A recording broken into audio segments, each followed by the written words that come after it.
Some people don't betray you. They just never cared the same way. And the scariest part is, you don't notice it at first because they don't hurt you suddenly.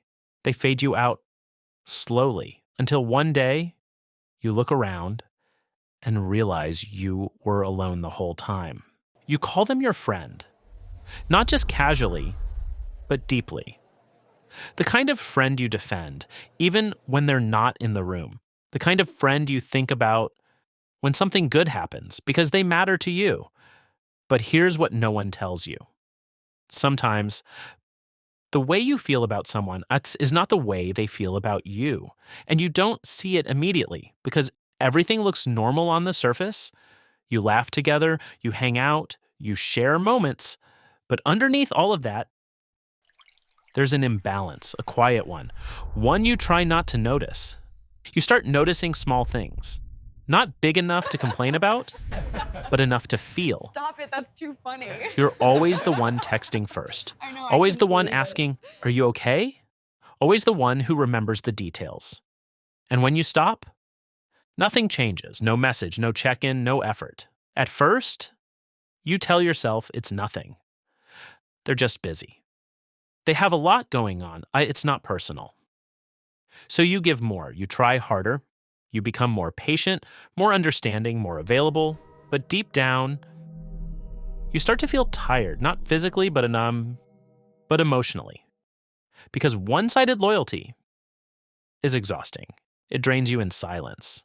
And the worst part, you don't even feel allowed to be upset because technically, they didn't do anything wrong. They just didn't do enough.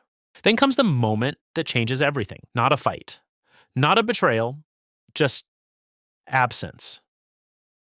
You decide to stop trying, not to test them, but because you're tired. And then days pass, then weeks, and nothing happens. No, "Hey, where have you been?"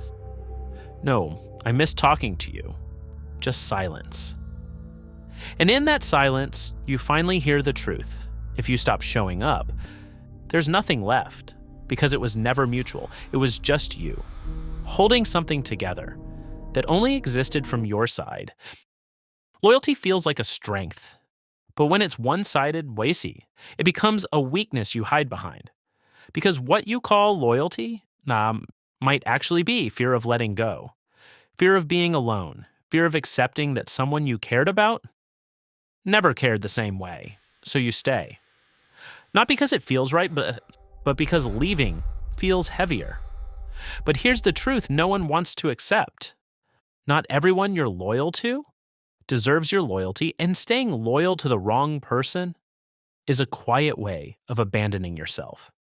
Every time you ignore your feelings, every time you lower your standards, every time you accept less than what you give, you teach yourself that your value is negotiable. And it's not. Real friendship doesn't feel confusing. It doesn't leave you guessing. It doesn't make you question your worth. Real friendship is simple, it's consistent, it's effort without being asked, care, without conditions, presence, without excuses. And once you experience that, you realize something powerful. You were never asking for too much. You were just asking the wrong person. And that changes everything. Because now, you don't chase, you don't beg, you don't overextend, you choose. And that's where your power begins. Some people don't betray you. They just show you that you were never important to them. And yes, that hurts. But it also frees you because now you can stop holding on to something that was never real and start building something that is, with people who choose you the same way you choose them.